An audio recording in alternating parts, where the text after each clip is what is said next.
Demons are masters of masquerading. From my over 24 years of practical ministry experience, I was able to make a pattern out of the cases that I've been dealing with. These things I want to read out to us are indications that there is a spirit on assignment around your life to frustrate your life, to truncate your destiny, to blot out every strand of possibility around you, to take away beauty from you. The first indicator is what I call accident and mishap prone.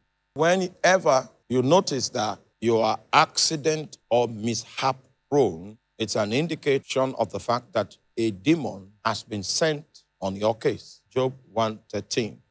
And there was a day when his sons and his daughters were eating and drinking wine in their eldest brother's house. And there came a messenger unto Job and said, the oxen were plowing and the asses were feeding beside them, and the Sabeans fell upon them and took them away. And yea, they have slain all the servants with the edge of the sword, and I only am escaped alone to tell thee. While he was yet speaking, there came also another and said, the fire of God is fallen from heaven and had burned up the sheep and the servants and consumed them, and I only am escaped alone to tell thee. And while he was yet speaking, there came also another and said, the Chaldeans made out 3 bands and fell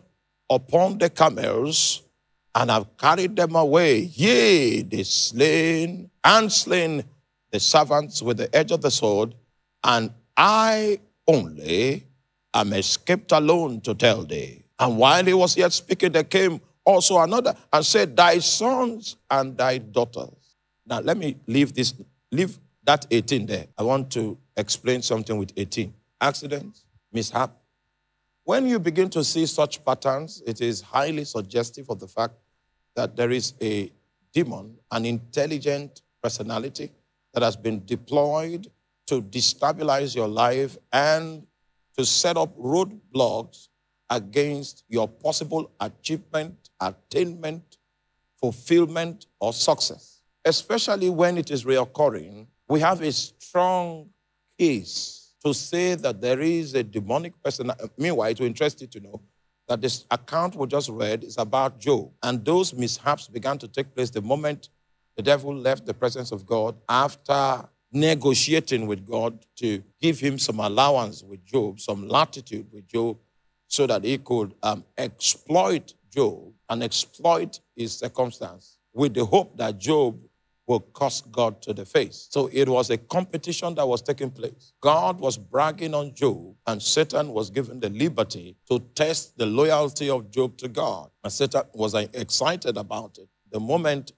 God gave him the permission, these items that we read about became the direct consequence of the devil's execution of the contract that he had with God. And the symptoms that we see are resultant effects of demonic activity. You know, I told you yesterday that even though demons are domiciled in the unseen realm, even though demons are persons without bodies, do not be confused. Demons are highly intelligent, and that's why when they speak into your thoughts, you don't even know that those thoughts are not yours. Demons are masters of masquerading. They can hide their personalities. They can hide behind the shadows. They can hide behind circumstances. They can hide behind situations. And you will blame everything, you will blame everyone except them. So in terms of being able to hide their personalities, they are masters of the game. He said, while he was yet speaking, there came also another and said, thy sons and thy daughters were eating and drinking wine in their eldest brother's house, and behold, there came a great wind from the wilderness. So whenever you see this pattern of this accident-prone pattern and mishap-prone pattern, it is suggestive of the fact that there is an intelligent entity that has been contracted to do damage around your life. And just in case you used to dwell in peace and in safety, it is suggestive. The situation is suggestive that you need to rise up and fight.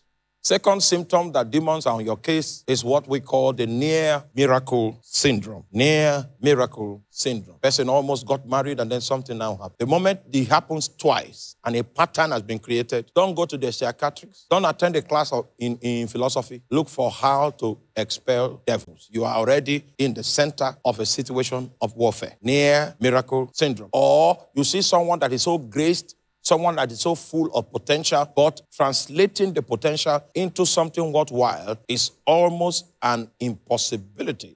You hit a brick wall anytime you begin to make motions for advancement. It is very highly probable that a demonic entity has been smuggled into the equation.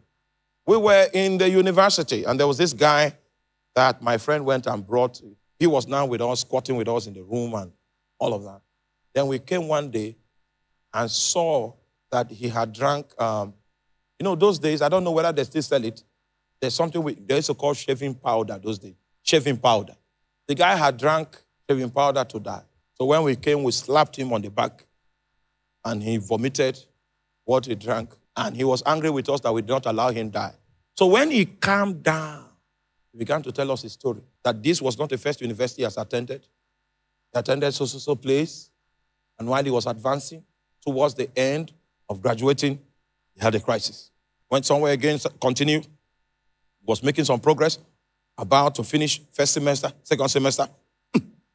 Then they now brought him to Benue State University, and he joined us, and then the same symptoms that he used to know, the wind that normally comes, that incapacitates him, that makes him unable to finish anything he starts, has started mounting, has started gathering. So he couldn't take it anymore.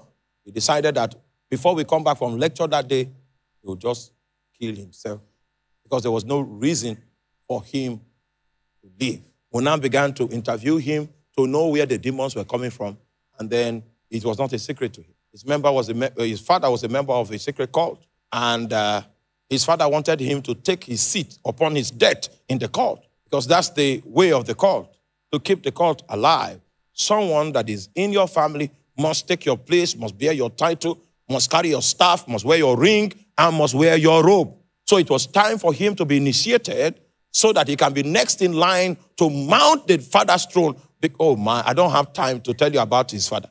Then the guy said he's not going to inherit what the father was offering. And the father brought 3 keys one day, 3 golden keys. It was by those 3 keys that he cursed that young man. So the guy is very intelligent. If he puts his hand to something, he can make so much creativity out of it. But you see, a wind begins to gather.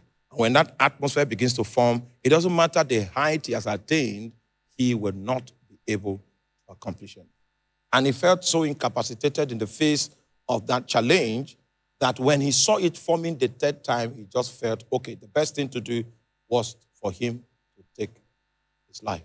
So there was no way, as intelligent as that guy was, there was no way he could achieve anything worthwhile because there was a resistance that was placed in his way. This resistance was invincible, but it was potent enough to stop him, to immobilize him, to discourage him, and it could even bring him to the point where he was willing to take his life. It might be in the area of your career, it might be in the area of marriage. The first person comes, looks upon you and says, oh my God, what a beautiful damsel. Your open teeth is in alignment, and all kinds of good comments on your life. 2 weeks into the relationship, 3 weeks, it begins to go stale. And in the 4th week, the person blocks you on Instagram, blocks you on Facebook, blocks you on YouTube, blocks you everywhere, and blocks your number. Blocked everywhere. And then another time you are going home in a bus and you see someone, the person looks upon you and says, the conductor wanted to insult you. The person came into the fight and said, hey, you don't do that. And so when you drop from the bus, the person said, the reason why I was fighting is because you are clean. Yeah. And when you begin to progress with it, you now notice there is this cloud that comes in and everything goes still. If you have seen that for about 2 times, it means we have an entity in this equation that we need to deal with. And the purpose of these lectures is to bring you to a point where we can deal with it. And indeed, it shall be dealt with. Third indication that demons are involved is that there is a pattern. You see a pattern. There is a science behind it. There's a science, a pattern. You know, the moment there is a pattern, it means that there's an intelligent personality that is behind it. There's a science behind it, a consistent pattern. This is how it happened in this generation. This is how it happened in another generation. This is how it is beginning to happen in this generation. As long as there's a pattern behind it, it is suggestive of the fact that there is a spiritual entity that is taking advantage. No matter how medical science may make attempts to explain to you that your situation, that is how it is and all of that, if that thing is hereditary, if it becomes a pattern, then an intelligent personality is behind it, and we need to track the person down so that we can dispossess him of the space, the workshop that he's operating in. Third symptom is what we call cyclical situations or reoccurring situations. One thing keeps going and coming, keeps going and coming, keeps going and coming. If you give it some time, it will relapse, and after a while, it will rise again. If it becomes cyclical, you can even tell that it is April. During the month of April, it begins to come back. If you see that situation, then it is highly probable that there is an entity behind it that we need to discover and we need to disarm. Unnatural and prolonged poverty. It is not as if you are a lazy person. You are not a lazy person. You are a hardworking person, active person. You even make attempts to put things together, to make things work, to try to pioneer things, to start things. And you meet with resistance so that you have been in a prolonged state of lack. It is a sign of resistance. It means that you are at war. Then finally, there is what we call heaviness. When that heaviness comes upon you, it's more than a mood swing. It cuts you off.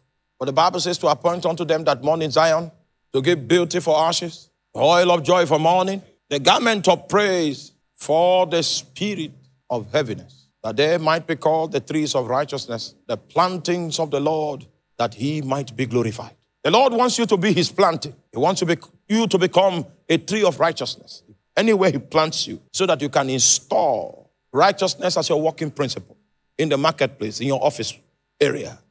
What he wants to gain from nurturing your life is that you will become a tree of righteousness. He's ready to invest in those that mourn in Zion. He's ready to give beauty for ashes, ready to make available the oil of joy in the place of mourning. Just in case your situation is mourning. Demons don't want you to rejoice. Oh my God, there is enough provision for your case. There is an oil of joy that God has allocated to all those that mourn in Zion. You will think that Zion is not a place for mourning, but God knows that people will mourn in Zion, so he made preparation. For those that are caught up in ashes, he has a destiny of beauty. Those that mourn, he has manufactured the oil of joy. And those that are taken by the spirit of heaviness, the Bible says he has made a tunic available, a garment of praise, that they might be called the trees of righteousness, the plantings of the Lord, that he might be glorified.